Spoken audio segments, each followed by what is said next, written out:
Selamat pagi anak-anak. Pagi, Bu. Om Swastiastu. Om Swastiastu. Bagaimana kabar kalian hari ini? Baik. Ya, semoga sehat semua. Sehat. Sudah sarapan? Sudah. Ya, syukurlah kalau sudah sarapan. Siap mengikuti pelajaran ya? Siap. Ya, sebelum kita berlanjut di pembelajaran, terlebih dahulu mari kita awali dengan membaca doa.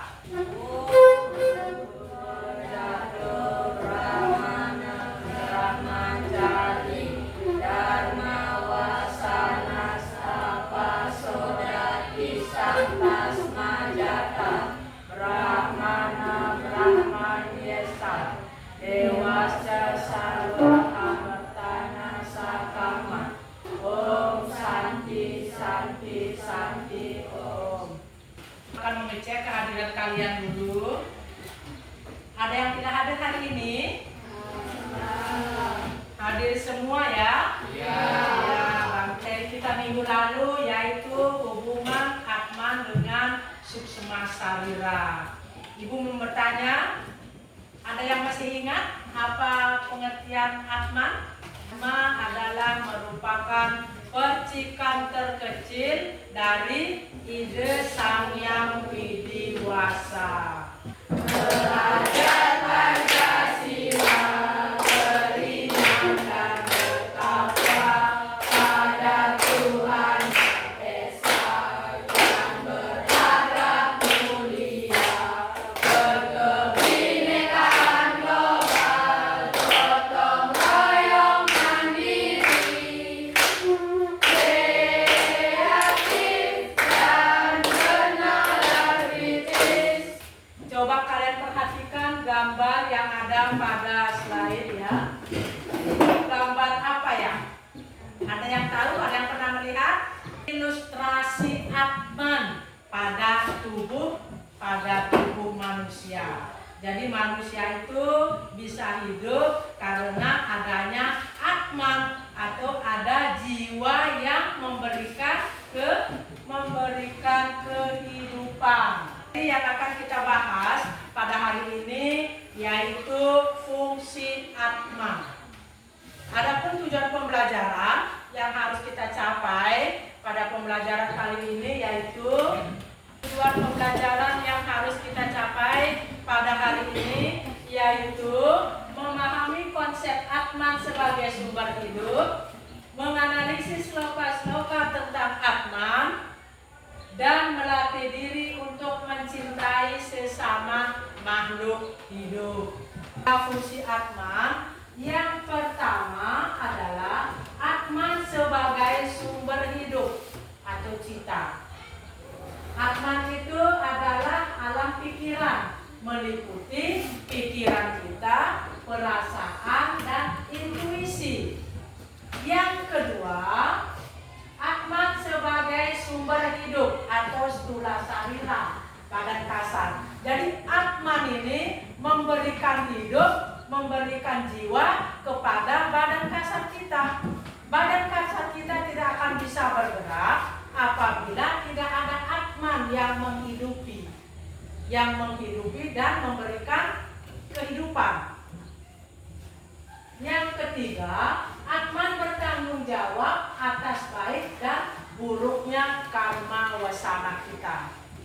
Karma wasana itu adalah merupakan sisa-sisa dari perbuatan kita pada masa lampau.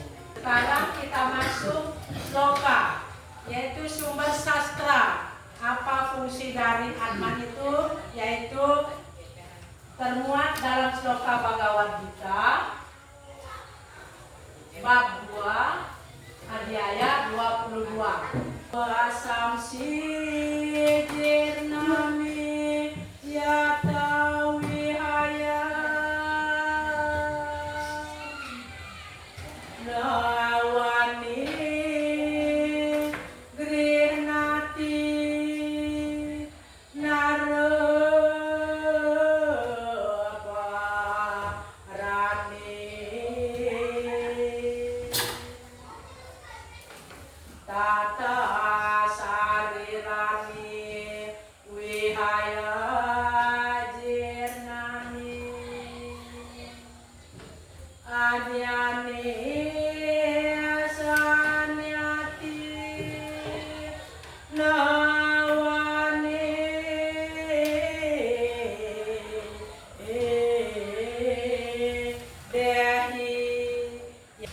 ibarat orang menanggalkan pakaian yang lama dan memasuki badan yang baru. Demikianlah jiwa meninggalkan badan tua dan memasuki jasmani yang baru. Atman itu bersifat kekal, ya. Atman itu bersifat kekal dan tidak berubah-ubah. Yang meninggal itu hanya badan kasar manusia atau stula salira, dan atmannya akan pergi mencari badan yang baru. Ya, itu dulu yang materi yang dapat disampaikan. Ada yang bertanya? Ya, Anda silakan. Mengapa Atman itu harus bertanggung jawab atas karma wesana? Ya, seperti apa yang disampaikan pada fungsi Atman tadi. Di situ fungsinya Atman itu harus bertanggung jawab terhadap karma wesana. Ya, itu sudah sampaikan tadi. Apa itu karma wesana? Karma wesana itu merupakan sisa-sisa dari perbuatan di masa lampau. Kenapa harus bertanggung jawab? Karena Atman itu memasuki badan atau jiwa atau raga manusia yang lain. Contoh, umpamanya kalian atau kita semua setelah tua kita meninggal. Yang meninggal itu badan kasar kita saja, dan Atman kita akan mencari badan ketika kita nanti akan mengalami reinkarnasi atau punarbawa. Itu makanya dikatakan kenapa Atman harus bertanggung jawab atas karma wesana. Ya, itu jawabannya ada ya. Ya, yang lain sudah paham? Nah, ada lagi yang lain? Siapa yang mau bertanya? Iya. Kalau manusia meninggal, apakah Atmannya ikut meninggal? Ya, bagus sekali pertanyaannya Dita. Dita bertanya, kalau badan manusia meninggal, apa Atmannya ikut juga meninggal? Nah, seperti yang telah kita pelajari minggu yang lalu, yaitu sifat-sifat Atman. Atman itu adalah kekal abadi. Atman bersifat tidak akan termusnahkan oleh senjata apapun. Jadi jawabannya, jika badan manusia meninggal, Atman itu tidak akan ikut mati, tidak akan ikut meninggal, akan tetapi Atman itu akan berpindah ke badan yang baru, badan yang lain. Jadi Atman itu tidak terbakarkan oleh api, tidak terbasahkan oleh air, tidak terlukai oleh senjata apapun. Kan itu kan sifat-sifat Atman yang telah kita pelajari. Itu kita sudah paham? Sudah. Sekarang ibu yang bertanya, kira-kira manusia itu bisa hidup, bisa makan, bisa bekerja, bisa berjalan, itu karena apa? Siapa bisa jawab? Ya, Nari. Karena ada Atman. Atman yang bersemayam pada tubuh manusia itu namanya jiwatman. Kalau Atman yang bersemayam pada hewan, apa namanya? Janggama. Ya, Atman yang bersemayam pada tubuh hewan, ya, pada hewan itu namanya janggama. Kalau tidak ada janggama, hewan itu tidak bisa bergerak. Dan tumbuh-tumbuhan juga ada Atmannya. Tumbuh-tumbuhan tidak bergerak, tapi dia berkembang biak. Tumbuh besar, bisa berbuah dan berbunga. Apa nama Atman yang bersemayam pada tumbuhan? Stawara. Ibu akan bentuk kelompok untuk menjawab LKPD.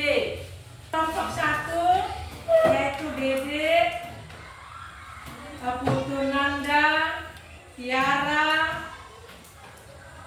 Joti, Kevin. Yang kelompok 2 ya, dengarkan. Di situ ada Ayu Fatmi, ada Kade Evi, Bederaka, Angga dengan Reva. Silakan dikerjakan. Ibu berikan waktu kalian 3 menit. Ibu berikan waktu kalian 3 menit untuk mengerjakan. Ya, setelah kalian dapatkan nanti baru salin di buku ya. Salin di buku jawabannya. Ini juga kalian menjawab berdasarkan tayangan slide dari yang disampaikan di depan ini ya. Tepuk cinta. Cinta kecil, cinta sedang, cinta besar, cinta semuanya. 1. Atma memiliki 3 fungsi sebagai berikutnya. Yang pertama, Atma sebagai sumber hidup cipta. Cita adalah alam pikiran, melimpati pikiran, perasaan dan intuisi. Ya, berikan aplaus untuk temannya. Silakan duduk. Om Swastiastu. Swastiastu. Kami perwakilan dari kelompok 2 ingin mempresentasikan hasil diskusi dari kelompok kami. Uraikanlah fungsi Atman. Jawaban, Atman dengan badan ini adalah sebagai kusir dengan kereta. 2. Analisislah isi dari sloka Bhagavad Gita. Jawaban, berdasarkan sloka di atas dikatakan bahwa Atman sebagai sumber hidup dan tidak berada pada satu badan selamanya. Atman akan meninggalkan badan jasmani yang sudah rusak atau lama dan akan menggantinya dengan badan jasmani yang baru dan memberikan kehidupan pada badan yang baru, ibarat orang yang meninggalkan pakaian lama dan menggantinya dengan yang baru. Demikian jiwa meninggalkan badan tua dan akan memasuki jasmani yang baru.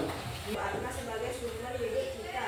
Kita adalah dalam pikiran, meliputi pikiran, perasaan dalam intuisi. 2. Atma bertanggung jawab atas baik buruknya segala karma manusia. 3. Atma sebagai sumber hidup gula serila, badan kasar.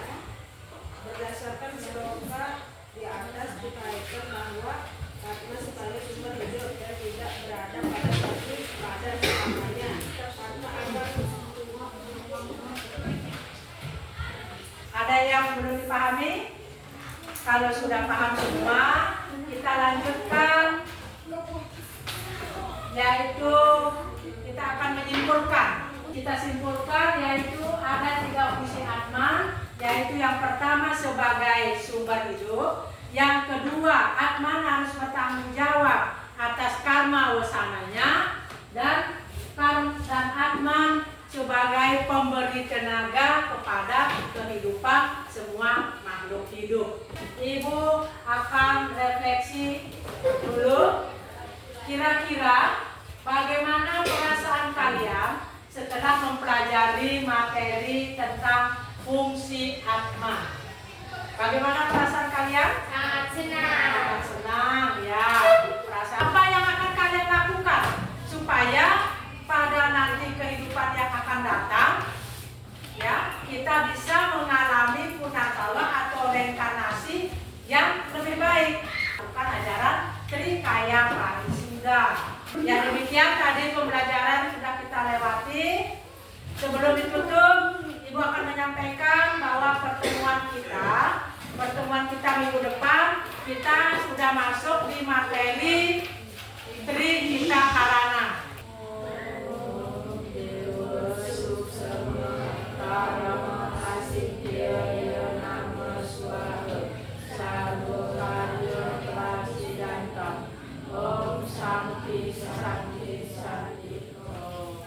Pertemuan ini akan Ibu akhiri dengan salam para Santi. Om Santi Santi Santi. Om Santi Santi.